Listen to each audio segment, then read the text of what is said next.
आमचा मुलगा सतत चिडचिड करतो, नेहमी वाद घालतो.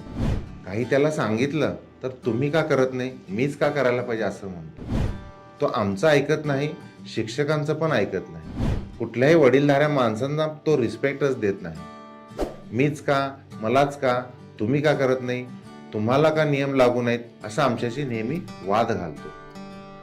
शाळेचे नियम तो अजिबात पाळत नाही. शिक्षकांना नेहमी उद्धट बोलतो.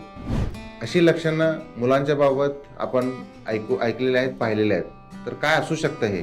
तर यालाच ऑपोजिशनल डिफाईन डिसऑर्डर असा आजार म्हणू शकतो. हा लहान मुलांच्या मध्ये वर्तणुकीतला समस्या आपण धरू शकतो. याच्यामध्ये काही मुलांच्या मध्ये वेगळी लक्षणं पण दिसू शकतात. जसे की ते नियम तर पाळत नाही आहेत, होमवर्क व्यवस्थित करत नाही आहे, गृहपाठ व्यवस्थित करत नाही. ते नेहमी इतरांना दोष देतात. म्हणजे स्वतःची जरी चूक झाली असेल त्या मुलांची, तरी ते म्हणतात मी काही चुकलेलं नाही, तर माझ्या चुकीला माझे टीचर्स असतील, माझे पॅरेंट्स असतील, पालक असतील, तर ते नेहमी जबाबदार धरत असतात.